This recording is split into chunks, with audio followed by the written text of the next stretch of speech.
Okay, we are ready to start.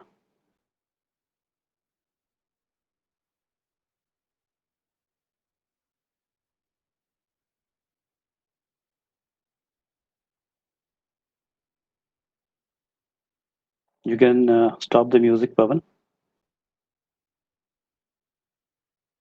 Thank you.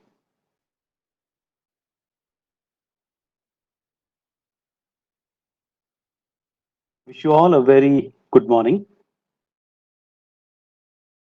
I hope everyone is keeping safe and healthy during these critical times of COVID-19 pandemic. As always, we welcome you again once again to this ongoing series of EBSCO hosted and conducted webinars in which we have had eminent speakers from the industry speak on variety of topics related to library technologies, ideas on innovation in digital space, as well as topics on mental health and balance.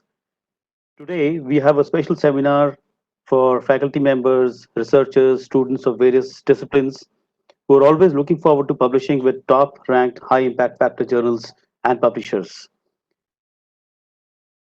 To make this understanding easy, we have with us today our global active publisher partner, Oxford University Press. And the guest speaker today is Ms. Sumita Sen, who's a regional training and implementation manager for South Asia and Southeast Asia for OUP. Just to give you a brief bio of Ms. Sumita, she has over 18 years of experience, out of which she has been with OUP for 6 years now. She specializes in training small and large groups across diverse industries. She has a proven success in leveraging educational theories, methodologies to design, develop, and deliver successful training programs and integrate instructional technology to provide on site and virtual training. Highly adept at organizing and facilitating management and team building training programs and activities. So, we have a very experienced trainer from OUP, Ms. Sumita Sen, and I wholeheartedly, from on behalf of EBSCO, welcome her and request her to take on the stage and I mean the virtual stage and take us through this session on how to publish with OUP. Welcome, Ms. Sumita Sen. Thank you so much, Mr. Goswami, for the wonderful introduction. And a very warm welcome to all of you. I just wanted to check if I see my screen. Yes. Are all of you able to see my screen? Just give me a flag. Just one person. Not yet, ma'am. Not yet.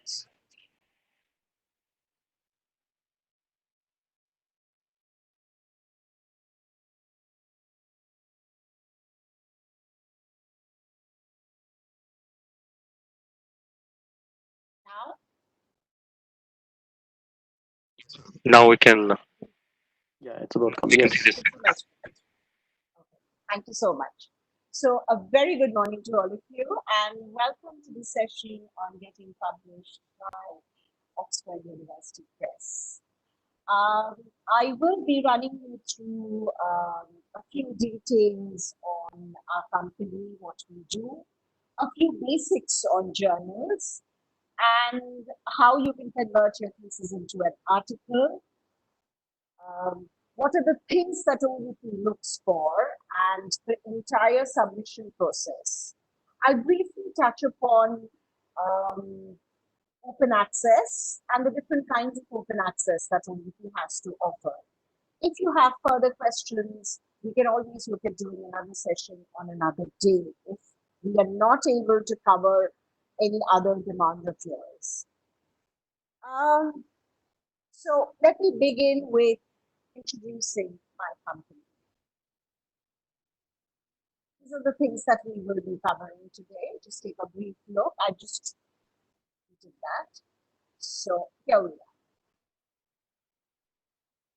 Oxford University Press is a department of the University of Oxford. This is the University of Oxford, headquartered in the United Kingdom. It is the oldest and largest university in the speaking world, which means it actually needs no introduction. We all know how good it is. Sorry to interrupt you, Sumita. Yes.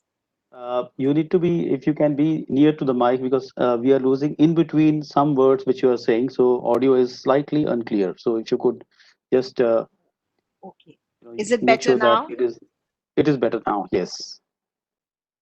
Thank Okay, you. so I'll just stay in this position. Absolutely. Thank Thank you. you so much. Thank you. So, like I said, it is the oldest and largest university in the English-speaking world. And Oxford University Press is a department. So, what we do is we are constantly looking at academics. We have about 43 online products. We've got journals, which is our most coveted product. We've got ebooks, we've got medicine, we've got law, we've got encyclopedias, bibliography, art, Islamic studies, biblical studies, dictionaries, you name it, we have it. So just a brief rundown. It was founded in 1478, and we have a presence in about 51 countries. We employ about 6,000 people worldwide, and we publish approximately 7,000 new books and 370 journals in a year. This is what the structure of the company looks like. It's the University of Oxford, which rolls down to the delegates of the press, which further rolls down to Oxford University Press, and our chief executive is Mr. Nigel Portwood. Let's take a look at the journal's landscape. Who are the publishers that publish journals? Well, for profit, we have the big five: Elsevier, Wiley Blackwell, Taylor and Francis, Springer Nature, Sage. Profit, or not so much for profit. I wouldn't say, I'd be lying if we said we don't make money. We do have to make money. We do have to pay salaries. We do have to keep the process going. But whatever we try and put back into developing education. So you have Oxford University Press, you have Cambridge University Press, you have Yale University Press, Manchester University Press. The list is endless. And we have research societies, which are learned societies, which we will talk about in detail as we proceed with the session. Why Oxford Journals? Now, it's not me, Sumita Sen, who works for Oxford University, who stands with the mic and says, okay, so we are Oxford University Press and we are the best. No. This is data collated by a company called Clarivate Analytics. You've heard of Web of Science. They are the ones who collate this data. And according to them, 70% of our journals have an impact factor. For those of you who are familiar with journals will know the importance of an impact factor. However, I will be touching upon it in detail as we proceed.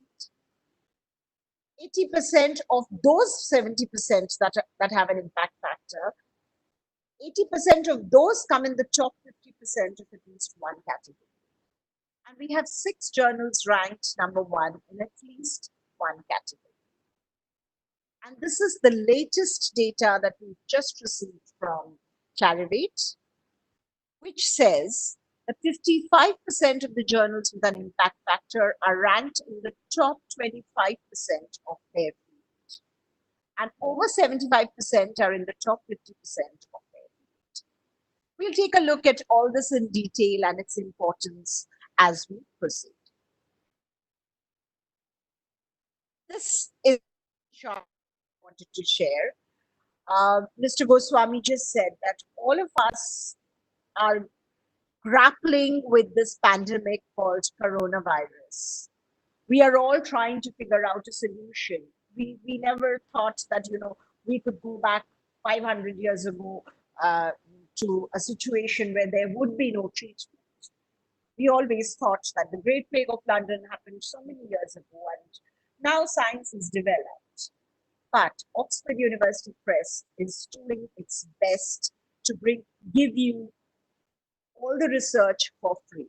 So now let me go back to our platform and just share the platform with you. So here we are. If you remember, I was talking about, just a second.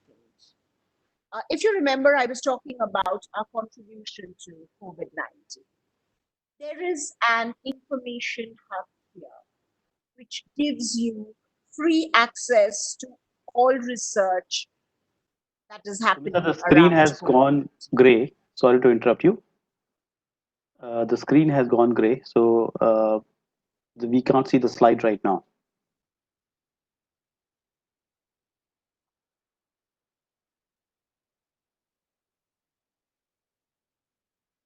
Are you trying to show the browser or is still the PPT?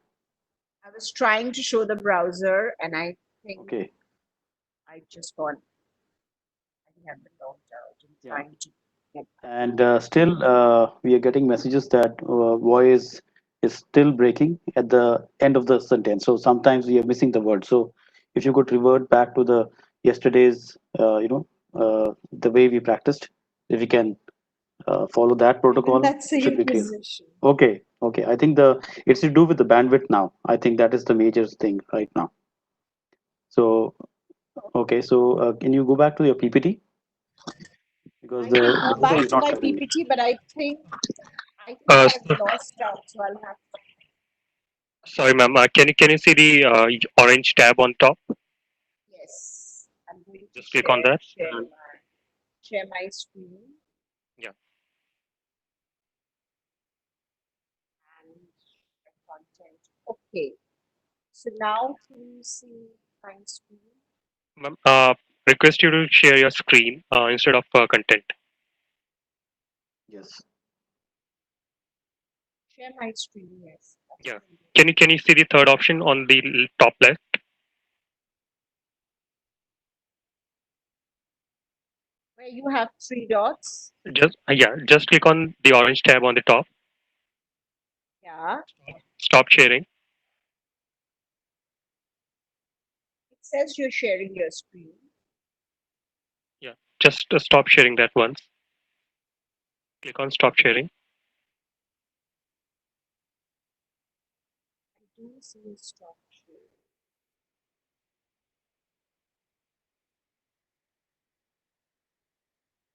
Okay. Yeah. Now on the third option, top left. Can you see that? Share.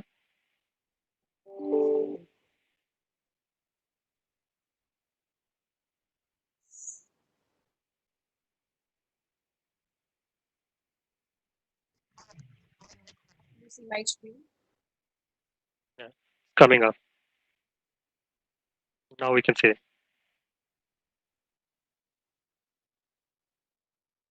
Do you see the Uh, gray block on the right side? Because we are able to see a gray block on the right side of the screen on your PPT. Yes. Yes. How do I remove this? just drag it or minimize it. I've done that. Hide the do. Now is that okay? Good to go? Yeah, there's one more small gray box.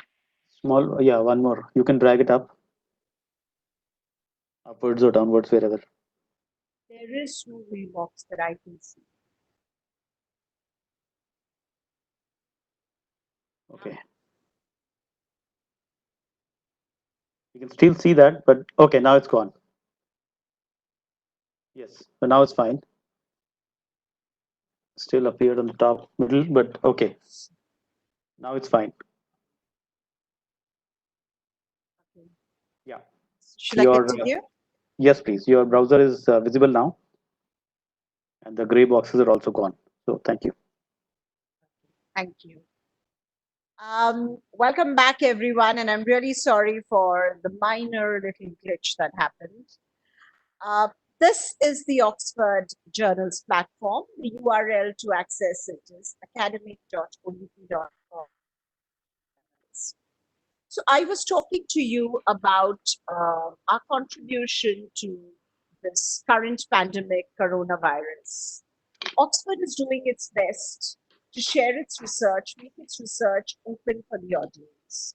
So if you go to this page and if you click on the COVID 19 information hub, it will take you to access to all resources across OUP products that you have free access to. So it'll take you to a selection of journal articles, a selection of chapters and articles from our online resources like medicine, bibliographies, handbooks, etc. It'll also take you, these are all hyperlinked, it'll take you to a selection of OUP blog articles. You can browse relevant journal articles, and you can browse resources for care practitioners as well. So all of this is freely available for all of you. And you'll be happy to know that the first vaccine, which was launched by Oxford University, by the University of Oxford, was on 23rd of April and is now going through human trials. We are now doing our human trials with Brazil. We've got volunteers from there as well. So we're looking at doing the trials from different countries as well. This is just a little jazz around what we are doing, and let's go back to theory. I'm going to be sharing a few very basic concepts about journals, and I'm sure all of you already know of this, but I will still run you through because I know you will need this information when you want your article to be published. So I'll go through a few basics. On this page, we have 357, about 357 journals on this platform. If you wish to see all the journals, just click on the journals A to Z and you'll get all of them. Or you could browse by whichever subject you're interested in. And we have a lot of information otherwise, like this resources tab is just a duplication of functionality. We have a tab for authors. If you click on this tab for authors, you would get all the information that I am going to be sharing with you today. Everything that you want to know is available here. So all of them are hyperlinked. Just quickly take a look and go through it after the session. Back to the home page, we have resources for librarians. Anything that a librarian would need, whether it is downloading MARC records, usage reports, requesting for training materials, posters, brochures, all of that information is available on this tab. Out of the 357 journals that we have, 1/3 belong to OUP, and the remaining 2/3 are published in partnership with other research societies. If you wish to see our partners, just click on our partners and you will get to see that we actually work with very learned societies. So you have the British Council, the British Geriatric Society, you have the American Society of Hypertension, Journal of Hypertension, for a whole lot of learned societies here. You have the European Society of Cardiology, which is a very, very super effective, super learned society, as we call it. Any information that you need on open access, just click on this tab. It's available here for you. You will get to see the fully open access journals that are available here as well. Now I'm going to run you through a few basics. We choose a journal from medicine. The European Heart Journal. So I know all of you know this information and I'm just repeating, but there are a few basic things that I'll quickly run you through. When you open the homepage of a journal, you actually get the impact factor, and it also gives you the ranking. And you see this has a very high impact factor. On this page, you see that we partner with the European Society of Cardiology. This is published in conjunction with the society. There is a submit tab. Every journal page will have it, which will give you a set of author guidelines. Mind you, every author guideline differs with every journal.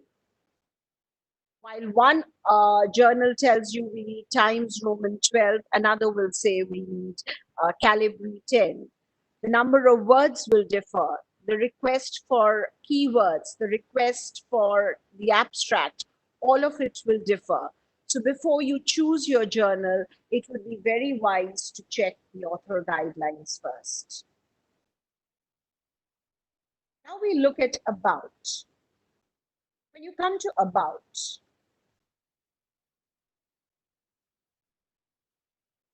you get the evolution of the impact factor. So now I'm going to become a little, switch into a little school teacher mode and just run you through the impact factor. All of you who know about journals know that it is the impact factor that determines how good or bad a journal is.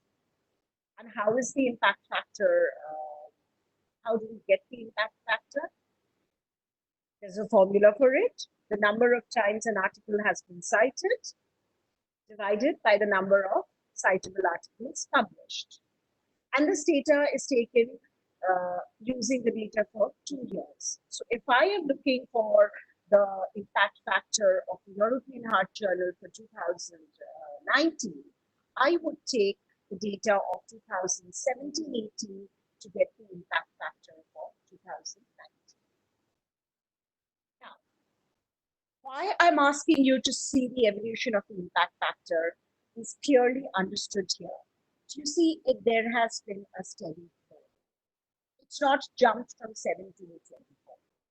There has been a steady growth, which means you know that there are more and more people gradually using it. Now let me tell you a little story. And a journal's called ABC. No one reads it. It's an absolutely useless journal. I give it to the librarian throws it into the dustbin. I give it to some school teacher, she doesn't care. Some researcher, it goes into his drawer. I give it to any faculty, just look at it and just keep it aside. No one cares. It's useless because there is no substantial material in it. Nothing that is of real information, of real value.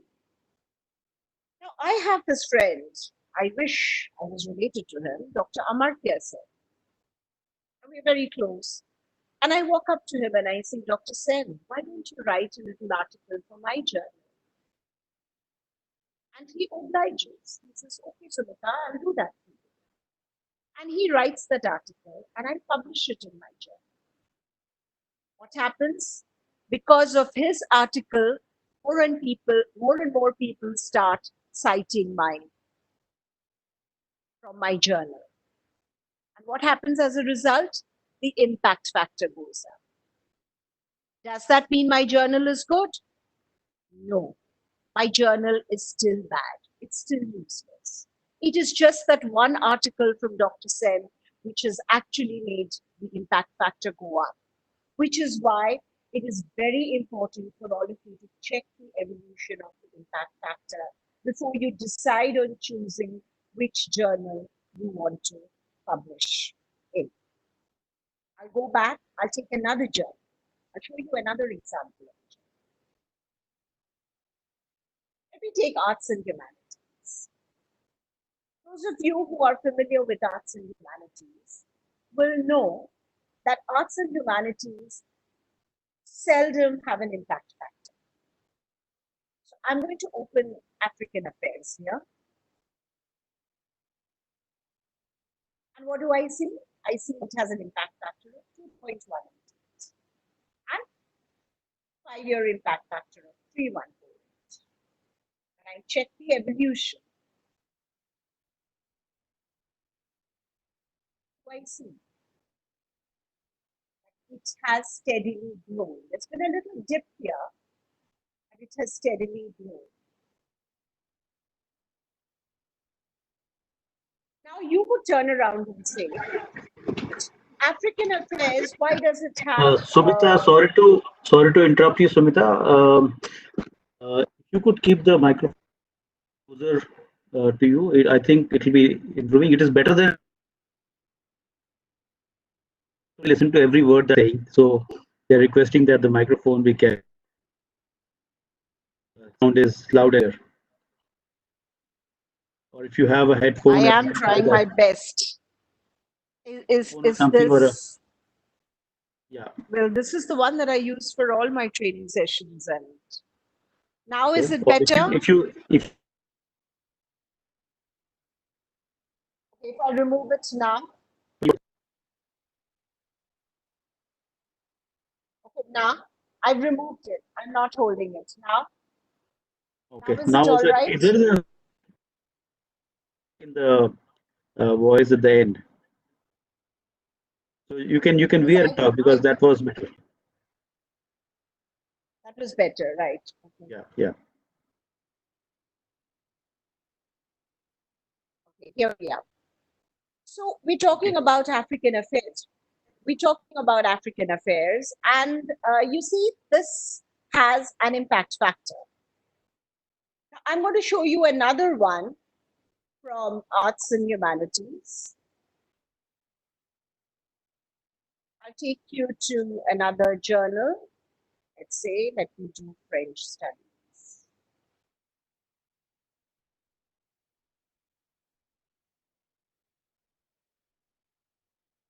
Now, you see, there is no impact factor here. So, why does brain have an impact factor? Because I just said that arts and humanities don't really have any impact factor. So, this is where a journal could be a multidisciplinary journal. So, if you look at African affairs, it also comes under social sciences. Now, your next question would be that African affairs has an impact factor of only 4. So maybe it's not a good journal. While you will check the evolution of the impact factor, there is one thing that you must remember. And what is it? Depending on the kind of research. In which field does maximum research happen? Maximum research will happen in life sciences, in medicine. Science is changing every day. When I was small, if I had fever, my doctor said I couldn't take a bath. But today, when my children were small, the doctor said, go take a cold shower, give him a cold shower. And I was shocked. I said, why? But science has changed. Earlier, when people had a kidney infection, the doctor said, drink lots of water. Today, when people have a kidney problem, you're only allowed to drink 500 milliliters of water. So, there is a change in science. Every day, people are discovering newer things. So, the more the research, the more the citation. Therefore, depending on the field of study, the impact factor will definitely be higher in a medicine or a science journal than it would be for a social sciences or maybe any other subjects. Have I got the impact factor concept clear? So now I'm going to go back to African affairs, and we'll. I just need to show you one or two things about a journal. So here we are. You can browse issues from here. Now, journals are of two kinds. One is the current collection, and the other is the archive collection. The archive collection is from 1827 to 1995. The current collection is from 1996 till date. So you could look at issues and let's choose an old issue. You could choose from the drop down, but in the interest of time, I'm going to just move on to any particular article. Very important fact that I wanted to tell you, which will be linked to your uh,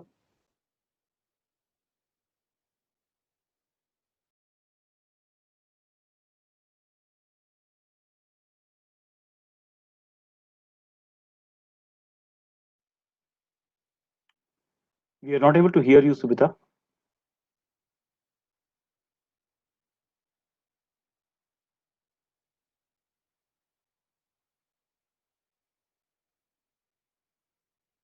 Subita, can you hear me?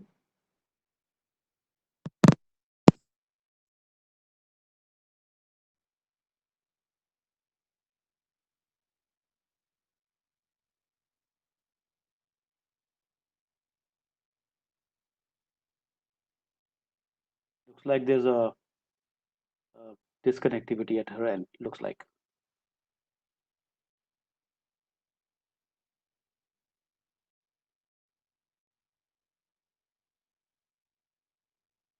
Yashvir, can you call her and check?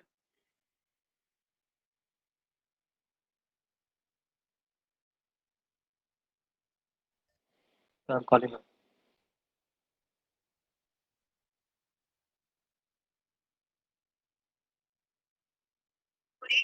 Good morning चेष्टा करो आपके द्वारा dial किया गया number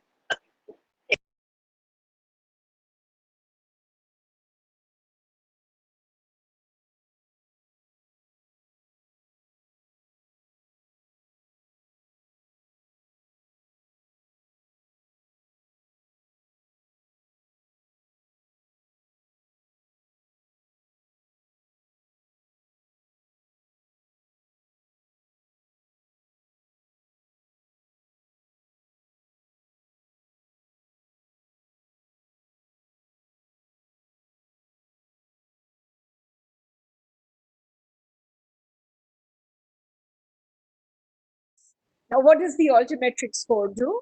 It's collated by a company called altimetrics.in.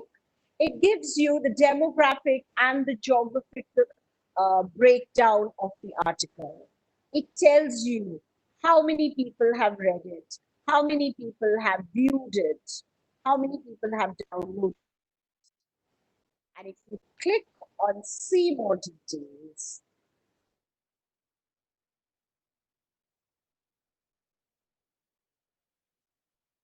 see it gives you a world map and it tells you the dissemination of the article.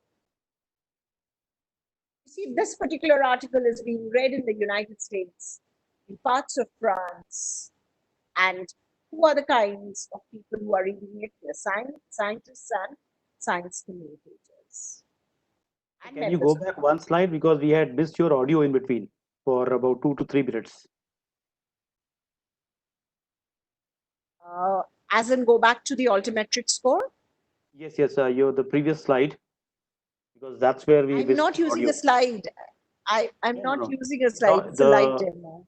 Right now it's a live demo, but prior to that, we missed from that point from the PPT that you were showing last. I've been on the slide for on the online Yeah. page So for a yes. long So from time. here, yeah. So from here, I think we missed. Okay. So Yeah. this is the altimetric score. It gives you the geographical and the demographic breakdown of the article. It tells you how many people have this article, how many people have downloaded it, which parts of the world people have read it, who are the kind of people. So if you click, you see it tells you so many page views, so many downloads. And if you click on see more details,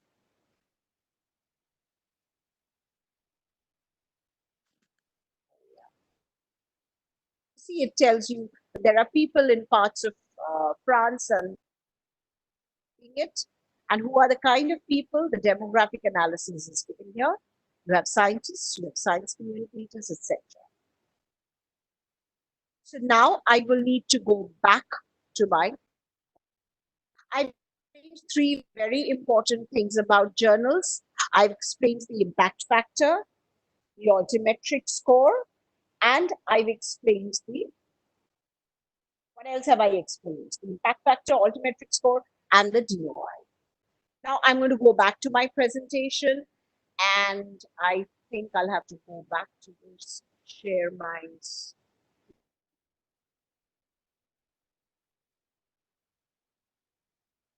I think we've lost the screen again. Can you see the screen now? Yes. See the PPT? Yes, it is visible. So now we move on to actually how we can get ourselves published. Now, all of us in the academic field want to be recognized for our contribution in our field of study. I travel a lot. I think I'll write my own travel blog and someday get it published. And now, uh, people who are scientists, they actually doing a lot of research, and they know that what they're researching would be good if it was out to the audience. It would give them fame, their work would be recognized. A lot of people just work for fame, they don't work for the money. And what do journals do? They publish articles that make a significant contribution. But you have the idea, you've written it out, and you want it to be published. Everyone's dream. But it's not an easy job. To get your work accepted in a journal is not easy. Why? A, because publishable articles need to be based on solid scholarship.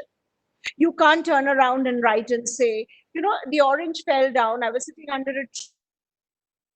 I threw it up and it fell down again. That's stupidity. Newton discovered that years ago. And he said the apple fell down. So you just can't change it to an orange. There's no scholarship behind it. So it has to be solid. The methodology, how did you come to that decision? You should be able to explain each and every step as to how it has proceeded. It has to be well written. Be very careful about the language. We don't want you to be Shashi Tharoor. We don't want great language. Simple, correct English, written in the active voice and in the past tense. It's as simple as that. And make sure your message is clear and concise. Don't beat around the bush. Go step by step, A, B, C, D, E. This is where we reach. Let's look at more concepts.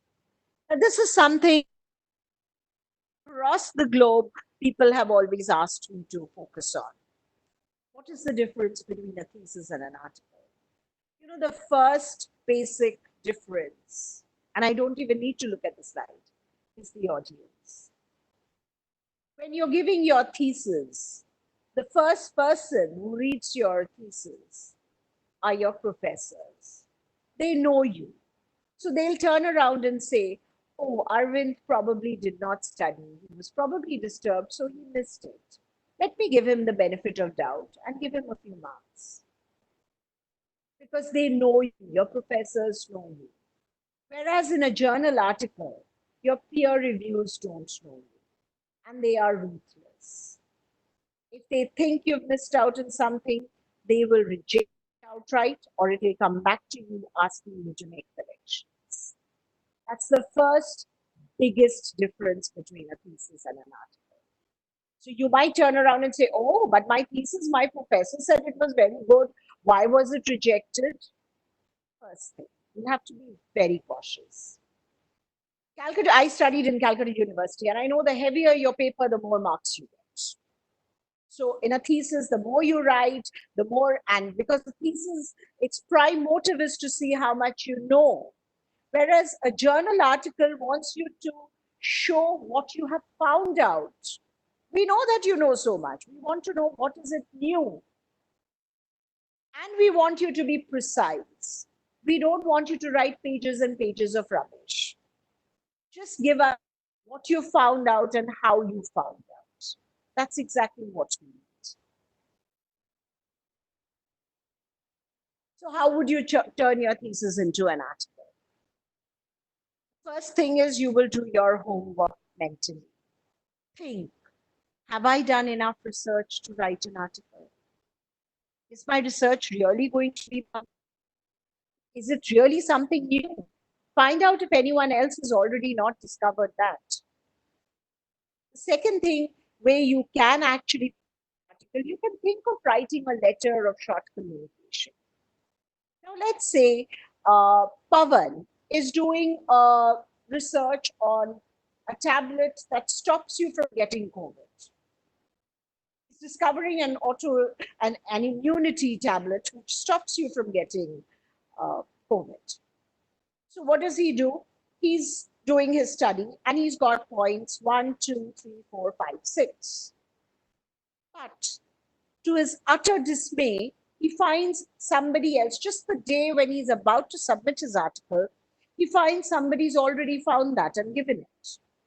But that person has written 1, 2, 3, 4. Pavan has 5 and 6. So what does Pavan do? He writes a letter of short communication. This is here. Also doing this research, and I love what you found out because they match with what I found out. But I'd like to add my 2 cents. I've also found out point 5 and 6, and this is how I've come to point 5 and 6. So that's another way you can get your research published. Don't lose hope if somebody's done the same research. You might have something new to add to it.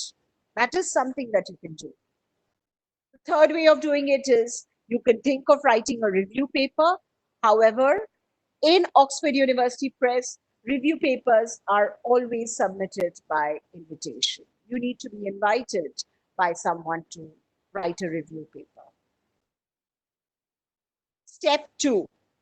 The first half an hour that you thought I wasted running you through the journal's platform, it comes here. Choose your journal first. Read the author guidelines. Read about the journal. Check whether it comes under the scope of your research. If you're writing about COVID's impact on knees, how it impacts the knees, you will definitely not want to write it in a journal which focuses on you would want to focus it on an orthopedic, a multidisciplinary journal would do, like brain, because the brain's impact on the bones, but definitely not on oncology, because it probably will not link it to it. So choose your journal carefully. Check the impact factor. Check the evolution of the impact factor.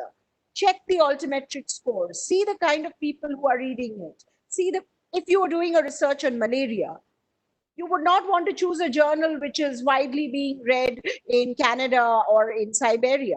They don't get malaria, they have no mosquitoes. So check the scope of the journal. And golden rule, tie it as a knot.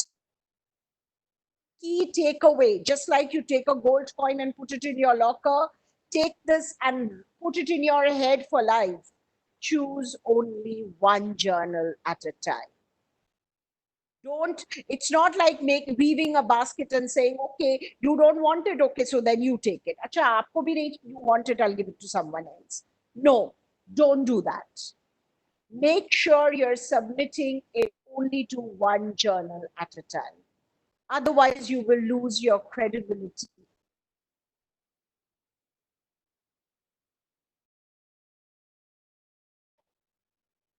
Actually, follow the rules exactly the way they want you to, and then start writing your manuscript. Don't write your manuscript and then try to tweak it according to the journal style. So the different kinds of research articles, I've already told you.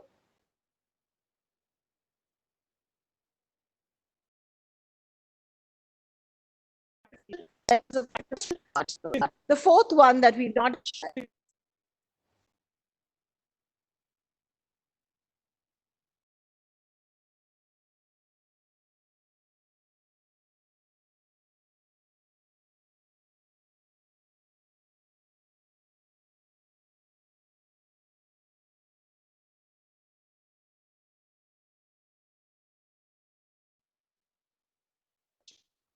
Sumita, we are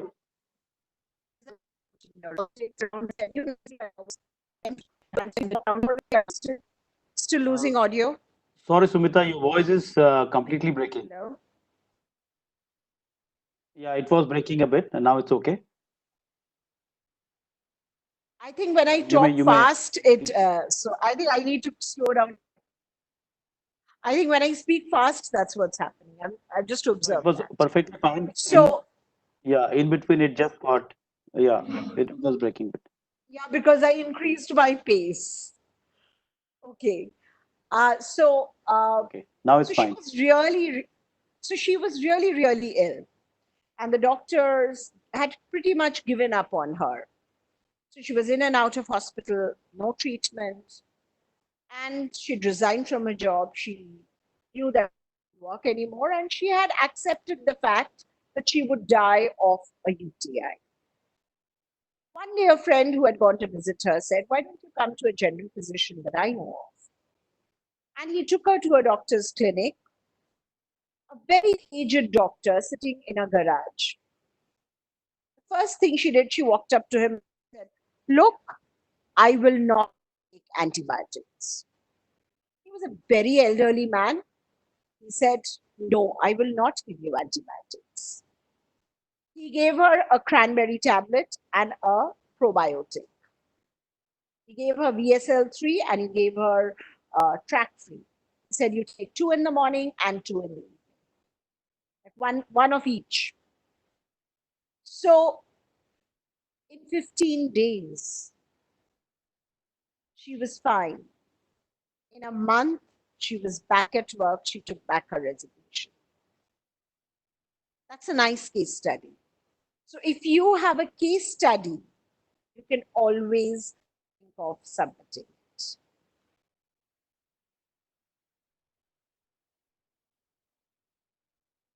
So how would you find the right journal?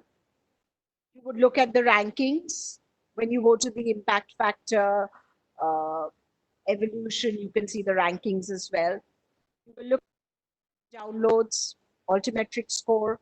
You will look at the dissemination of the journal, which parts it is read in. You will look at the links to the societies. I showed you, it always shows up on the right side of the page. You will look up to the relevance of content and the publishing ethos. When you go about the journal, you'll get all the information there. And when you read the author guidelines, you will get to see the review speed. I will show that to you on the platform as we do the submission of an article. Like I said, choose your journal before you start writing your article. Don't write the article and go around hunting for a journal to take it. How would you write a very I don't post so much in LinkedIn, but I do read it. And there are a few sites that I follow religiously. One is Enago and the other is Editage. They come up with very interesting features on how you can write a manuscript. I suggest you could follow them on LinkedIn. So the title heading is extremely important because it catches the reader's eye. I was standing in the airport the other day and I see this book lying on the shelf. It says Small Answer to Big Questions by Stephen Hawking. The title caught my attention and I bought that book. So make sure that you use the right keywords where people will be interested in looking at reading your article. The abstract is a summary of your work. Make sure the abstract is written beautifully, simplified for the user to understand what's in it for him. Always write the title and the abstract last.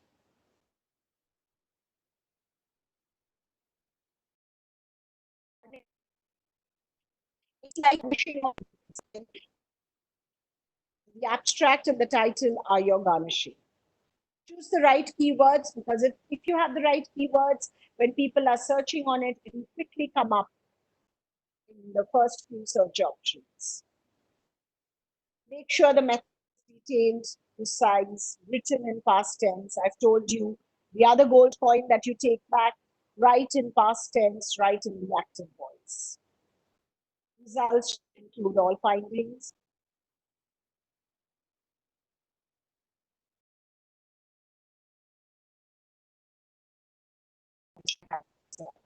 Make sure you have the right images, the right diagrams, the right figures, which send out a clear message to the users.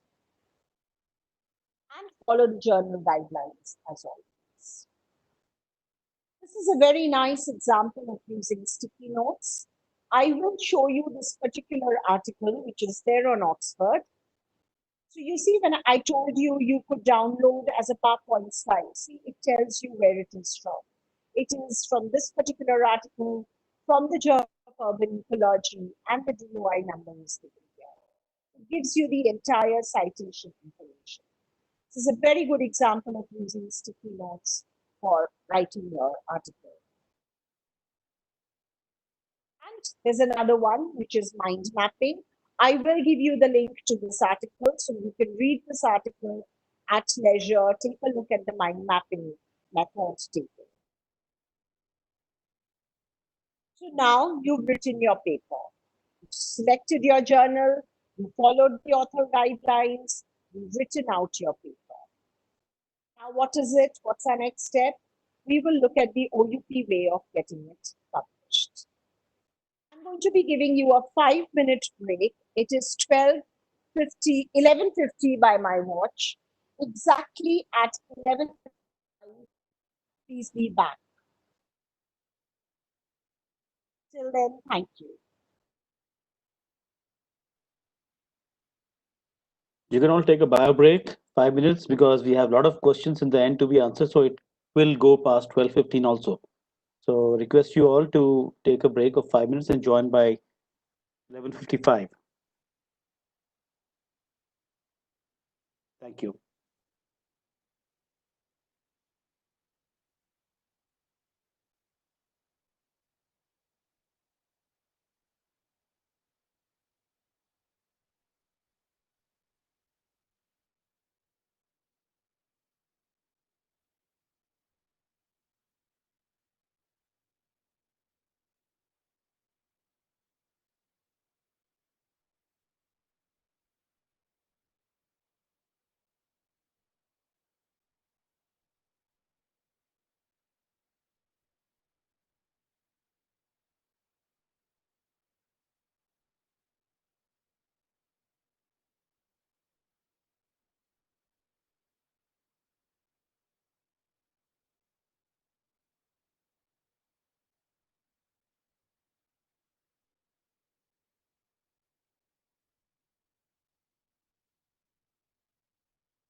Hi, is everyone back?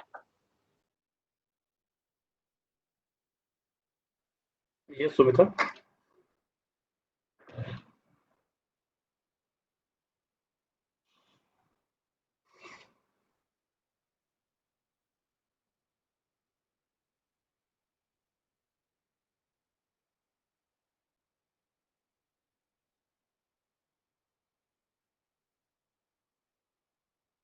You see my screen?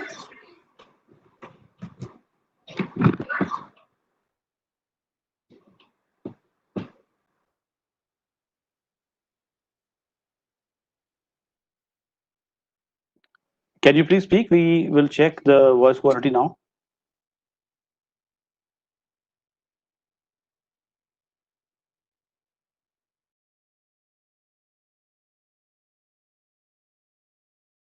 Sumita, can you please speak it? Because we are not able to hear you.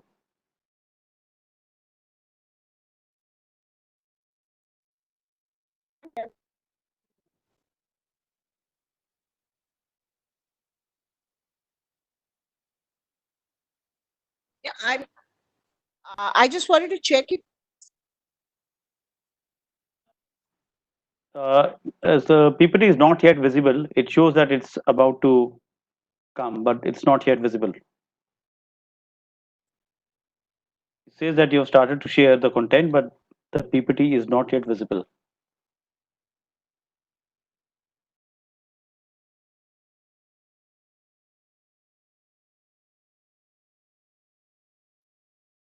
Can you try again?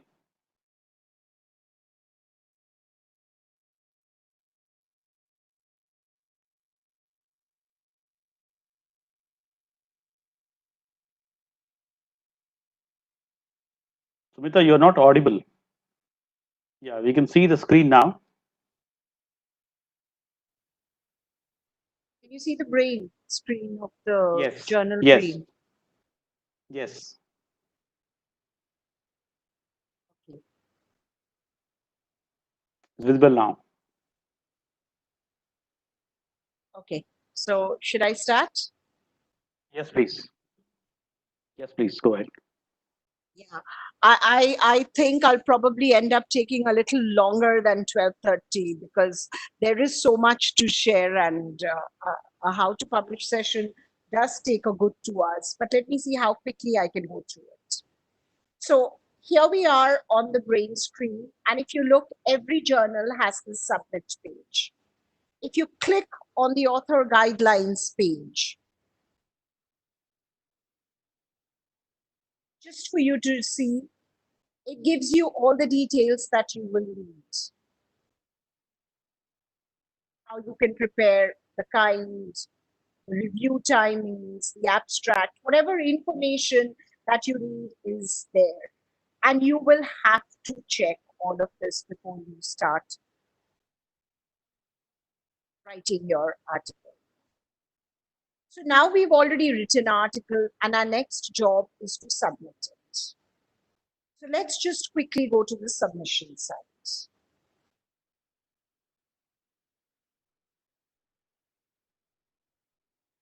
This is the only journal which allowed me to sign in without an ORCID ID, which is what I did my account. And just create an account here with your name, your university details, and login. So what I did was I created my account and logged in. On this page, you will get to see, you get a user guide, it takes you to the home page, site support. What you need is the author. So when you come to the author page, just go to the start new submission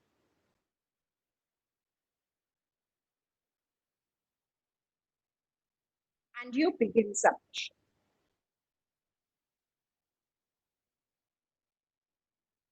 So what kind of work am I going to? I'm going to be submitting an original article. I save and continue. It's asking me to type something.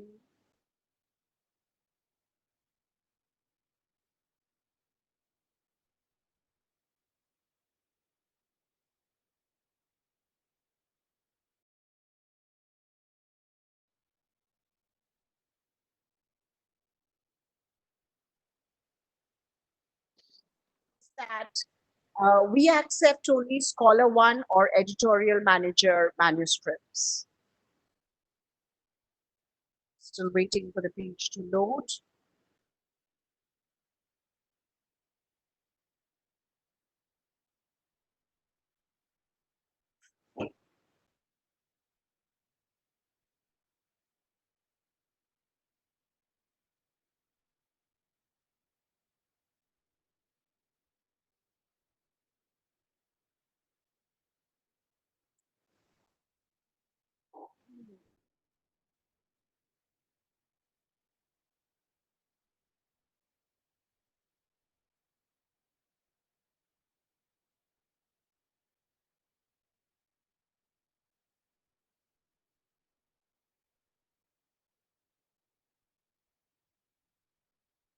I think I'll just run you through the slides of the article submission process. Just go and do it from the PowerPoint.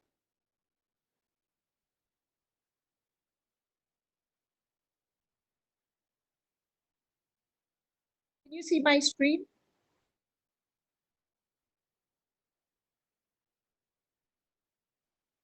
It's about to show up. Yes.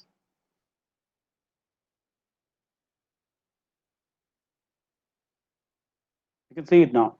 So this is the overview of the publishing. This is the overview, thank you, of the publishing process. I'm not doing the online thing because I think it's, when I'm toggling, it's causing problems. So we've done the preparation stage. We'll move on to the submission stage. So I'll just show you the submission stage now. So you see there is a tab for authors. You go to the authors tab, and this I've already told you. The author guidelines, we've discussed all of this, so I'm just quickly moving on. Remember that these are the different sites that we are asked, you can use if English is not your first language. However, we don't endorse or guarantee any of these. Don't come back and say your trainer said to use Editage or Enago and don't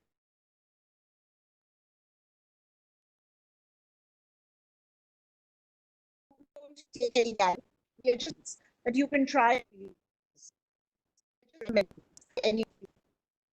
What you need to do is you need to check the journal's website whether they have a latte template or not. I wanted to show you the article submission process, but that page didn't work. What does a latte template do? It's spelled as latex, which is rubber, but no, it's pronounced as latte. It's actually a document preparation system for very high quality typesetting. And what happens is it makes, when you're working, when you're typing out your research, and every time you don't have to keep going on and checking the font and whether the column is right or not. It just automatically does that for you. So it just makes work easier for the authors. So you must check whether that it is available or not. Once you are going into the online submission, like I said, it will always ask you for an ORCID ID.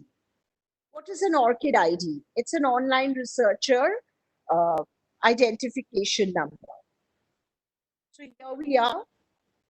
This is the only one that allowed me. Now it doesn't allow me. You see, it will always ask you to log in or sign in with your ORCID ID. The minute you move, what is ORCID ID? There is a Jane Smith in Australia, a Jane Smith in China, a Jane Smith in Japan, a Jane Smith in India, a Jane Smith in Singapore, a Jane Smith in New York, a Jane Smith in Tanzania, a Jane Smith in England, and a Jane Smith in Ecuador. We've got about 100 Jane Smiths. How do we know which Jane Smith has submitted this article? You need to have your own unique ID. It's free to create, it's a non-profit organization, but you will have to link your article submission with the ORCID ID. Otherwise, it will not be accepted. If you have one, all you need to do is associate your article with the existing ORCID ID. You see, I created a fake name. I gave a different name altogether, though I did give my correct email address. And you keep submitting, it'll ask you, you keep proceeding as it asks you to upload. You upload the number of files, and after a particular stage, you will not be able to proceed if you don't associate your ORCID ID. This is what is very important. It's a global registry of author and researcher identifiers. You have the option to choose your reviewers. When you come to step 5, you will get an option of reviewers where you can add reviewers. If you wish to add a particular professor or someone from the editorial board of that journal that you really respect, you can add that person as a reviewer. There is no guarantee that that person will be your reviewer, but you can always give your preference. The funny side is, or the flip side is, you can also write that you oppose a reviewer. If you know that this particular professor does not like you also, some journals give you the option of opposing a reviewer. And don't worry, it's always anonymous. Your peer reviewers will never get to know who the author of this article is. So once you've submitted it, what happens? It comes for peer review. What is peer review? Peer review is actually an academic term for quality control. If there was no peer review, anyone would publish rubbish. Anyone would say Jack and Jill went up the hill and we would publish it. No. What does peer review do? It tells you that the research is valid, significant, and original. We check for plagiarism, we check for authenticity, we check for the reality of the results, and then only is it open or is it published. This is how the peer review process works.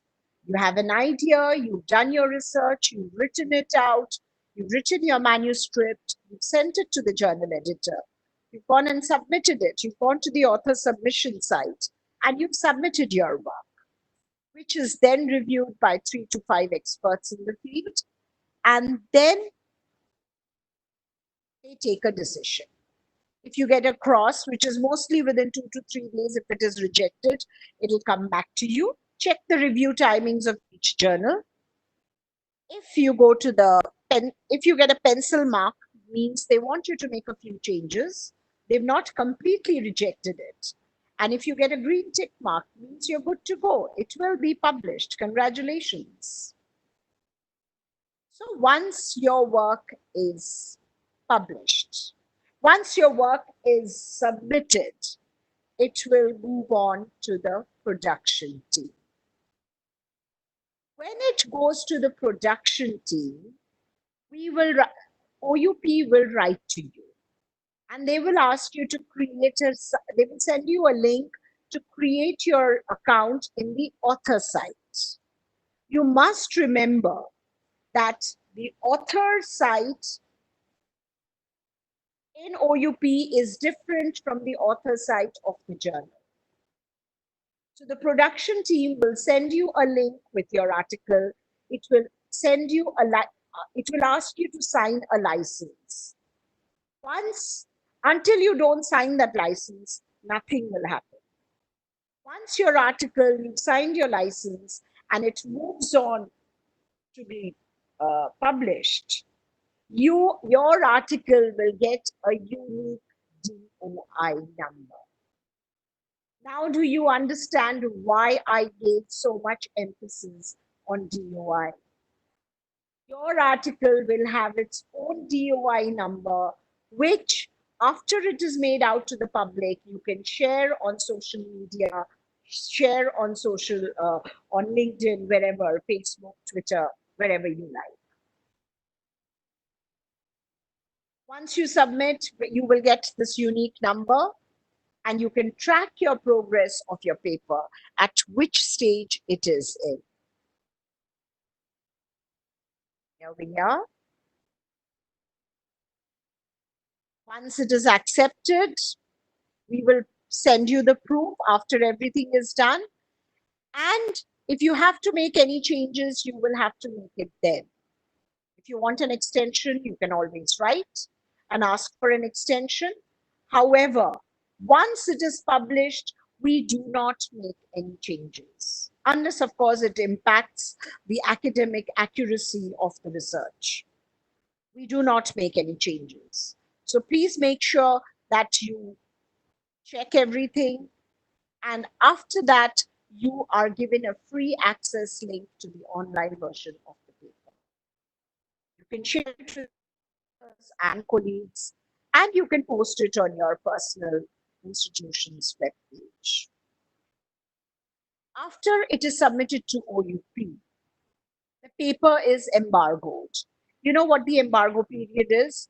From the time it goes to the production team till the time it is made open to the public is the embargo period. If authors have embargoes on paper, the production team will try and accommodate your request. I've already said this. All of this is available in the author page. There's not much to explain. What I need to explain about is open access. A lot of people, and there was a training session where I had someone from Web of Science training. And he said, open access journals, you cannot always be sure of the content. So I walked up and I said, well, according to his company's data, our journals rank here. So it was a very pleasant interaction, and it was a real fun interaction at AIMS. But what is open access? Now, let's say an author, he's discovered something. He's discovered a magic cure that the minute you take this tablet, you will never get coronavirus, or you will be immediately cured. A magic pill. And this author feels that I've done this great discovery and I want it free to the audience. I want to make it free to the audience. In that case, what do? I have to pay OUP to make his work open access. When he makes his work open access, the author's approach is, oh, I've paid OUP, so I can write Jack and Jill went up the hall, or the cow up the hill, or the cow jumped over the moon. No, it doesn't work that way. Just because you're paying OUP, we will not publish any rubbish. It still goes through the same rigorous peer review process. We will check for authenticity, we will check for plagiarism before we finally make it out to the public.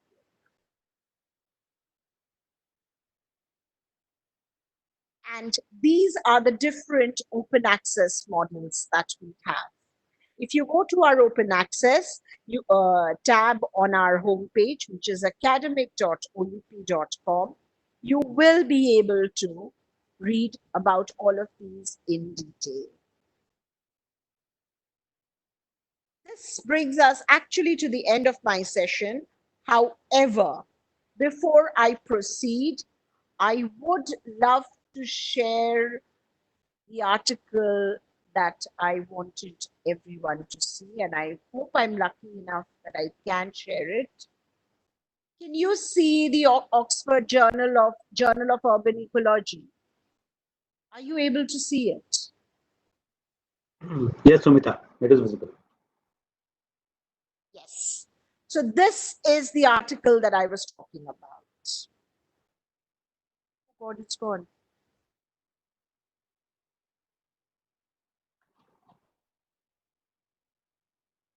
Yeah.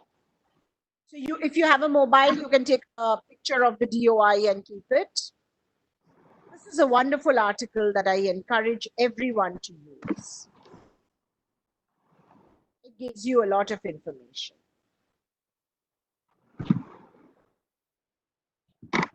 You remember the sticky notes and the mind mapping? It's all here. We have an Oxford Academic YouTube channel, and if you type how to publish here, you will get a lot of videos on how to publish as well. You know, top tips for each of these journals.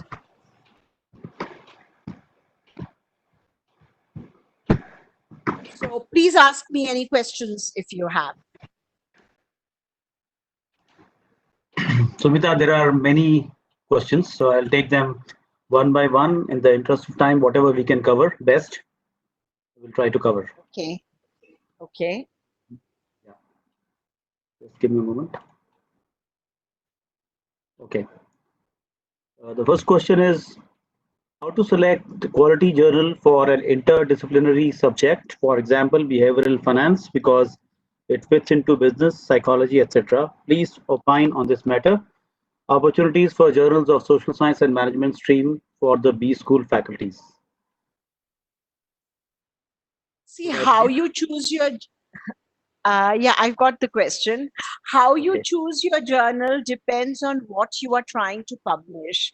So, for each journal, I would suggest in that particular area, field of study, I would suggest that you read the author guidelines, read the scope of the journal, check the rankings, check everything, check the readership, check different articles related to the kind of research you're doing, and then make a choice of which journal you want to choose.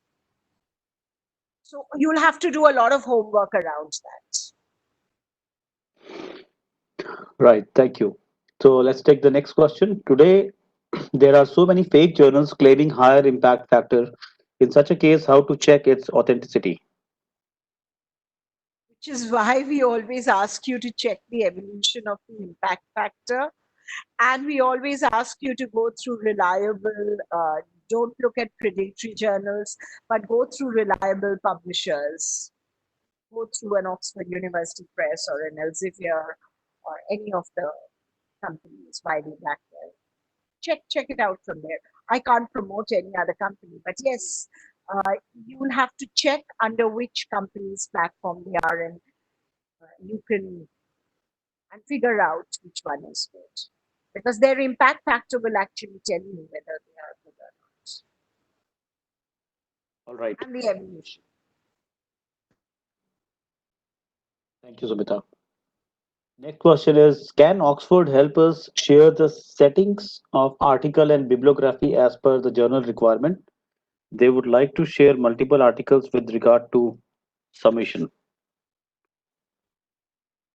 Good question. I don't think I have an answer to that. When you go to the authors tab section, there is a special team that handles queries like this, and there are FAQs there.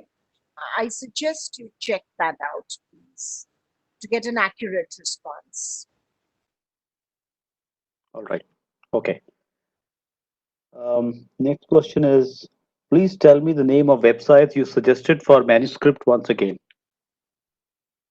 There are so many of them. I can see my screen. See, I use Editage and Enago on LinkedIn. I check them out because of whatever they give us. But that is entirely your discretion. There are a whole lot of these things. Grammarly. The first one you said is Editage. How do you spell it?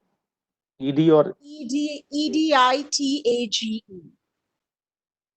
Editage? Editage. And the second one? Yes. Enago. Enago.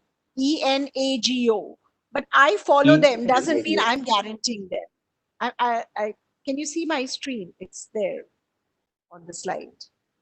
Yes. There are quite a few of these. You can check with them. Check each of these and see which one you like. You can follow them on LinkedIn. You'll get a lot of insights. because they keep posting things about All publishing. right. Okay. I'm trying to read this question, but some is somewhat unclear to me, but I'll still try. Maybe you will be able to understand this. This is, question is sometime during reference of journal, they are asking to sign in, but sign in the request giving, but response is very delayed. So maybe they're trying to sign, but the response is very delayed to find out full article from that journal. So what to do in that case? Must be a bandwidth. That happens with me also. That happens with me. It happens with me when I'm training. I'm like in a classroom of 200 people and then nothing works. So All right. I think So that's a can you check bandwidth the issue. bandwidth? Okay. All right. That's a Um, bandwidth issue. okay. So there's a question which says that why Oxford doesn't have any journal on education.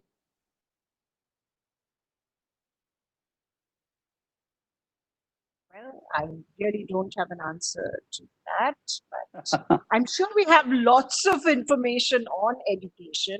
We've got a whole lot of products, so there will be something somewhere. We'll probably have it somewhere, probably in our handbooks or in our bibliographies. So you can check out, and then if you can check Oxford bibliographies, which takes you to further reading, and it will tell you which one to go to, which gives you Okay. guidelines for further research. Go to the next question. Is there any POC at Oxford for publishing their articles? POC as in, is it proof of concept or something? Or is it point of contact? Point of contact. Okay. I'm just assuming. I don't know. Yeah, Is that I'm also not sure. so? No, there isn't. You go through the normal procedure. You go to the journal's website. You submit your article. If it's approved, it goes to the production team. Production team will get back to you. It's a standard procedure. There's no shortcut to it. Right.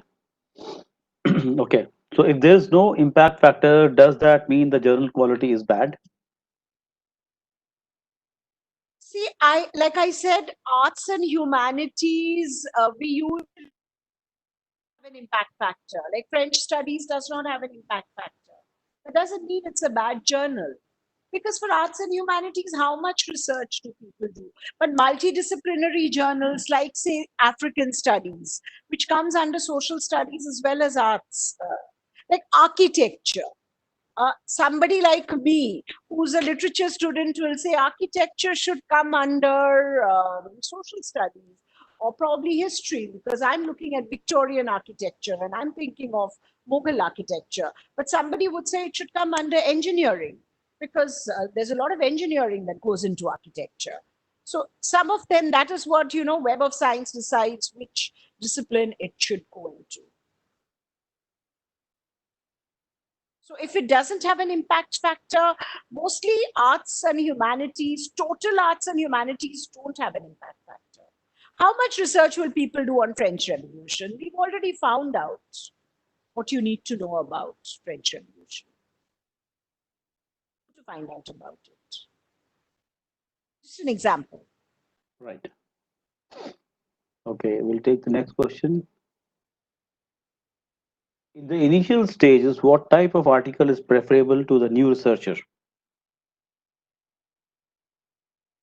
Mm, Actually, that's very actually open question. completely your choice. That's Yes, completely absolutely. your choice. I would do a blog. If I had to start, I would probably start with a blog. That's my personal opinion.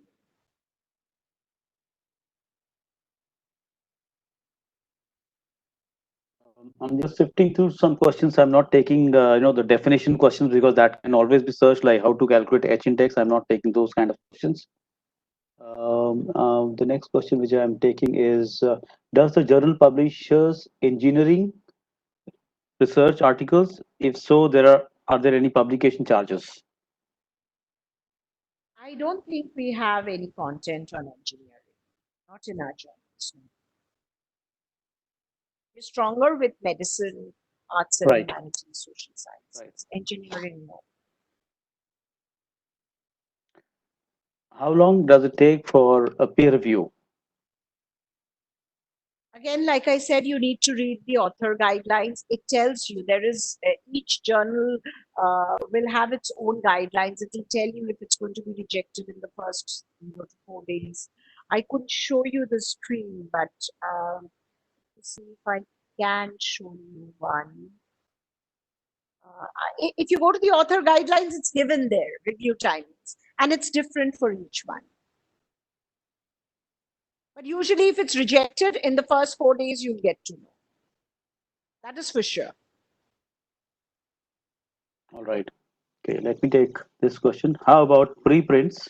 When should I be able to put my paper in preprints, especially in computer science where the research is fast paced? That you'll have to check with the production team.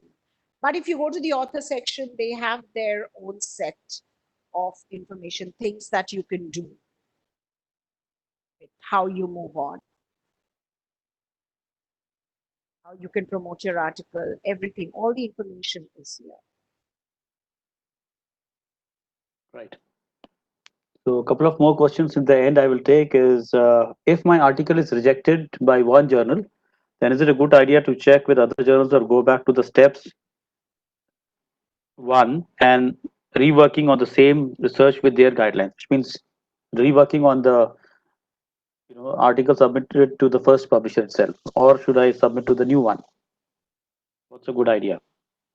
Um, Tough one. How can I tell you how it's a good idea? But yes, you see, since the author guidelines are different, the demands are different as well. Demand will depend on like it will depend on what the journal wants. One will say I want calibri, one will say I want it in 2 columns, one will say I want it in 1 page, one will say I want so many figures, one will say I want this. So you have to check and then again accommodate your other article.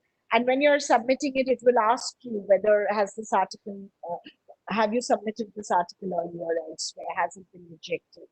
So they'll ask you in your submission process, you will get this question. Right. Last question we'll take up for the day is would you please recommend a reputed journal to refer for my research work on happiness quotient of an individual and at larger society to impact the lives around? So does OUP have any journal on similar subject? No, but if you find one, please let me know. I'd look for some more happiness. One thing one can do is search for this topic keyword on Google Scholar, or if you have access to EBSCO Discovery Service, which covers a lot of over 125,000 journals indexed in that, conference proceedings, etc. You can definitely find some good journals on this topic, and then look for the how to publish in those. If you don't find one in OUP, right? So yeah, I guess we have covered almost all the questions that were being asked today. So we will conclude this session here at this stage by thanking Sumita for her valuable time and taking us through this very popular topic among researchers, as I initially said. And we would also like to thank all the attendees for their patience and our due apologies for the glitches in the audio. Initially, there was definitely a low bandwidth problem at Sumita's end, but thankfully it got resolved after the break.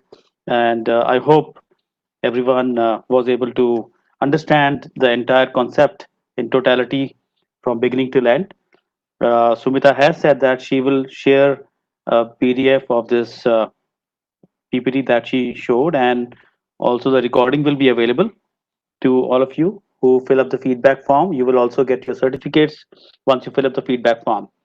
So, in case you have any other questions, you can reach out to our webinar host, Mr. Pavan Kumar, and leave your message with him, whether it is for Sumita or for us. We will definitely get back to you. If you have any questions, we'll forward it to Sumita and share the responses back to you. And thank you once again, all of you, for attending most of the EBSCO hosted webinars. Please be ready to attend the next one, which is on 16th. I hope you would have noticed on the slides that we were showing, it is on Folio, the library services platform. It's actually going to be a game changer in the ILS uh, world, I would say, in the area of institutional library services, interlibrary services platform. And this is on 16th June, 11 a.m. As we all know, we do the EBSCO uh, webinars on Tuesday of every week. This one we had to do it because it was a publisher one. We chose Thursday as that, and please look forward to the OUP next one also, which is on 18th. Is it right, Sumita? 18th, right? 18th. Yes, 18. 18th. So that's on OUP products and services. So we hope to see you in both these upcoming webinars in the next few days.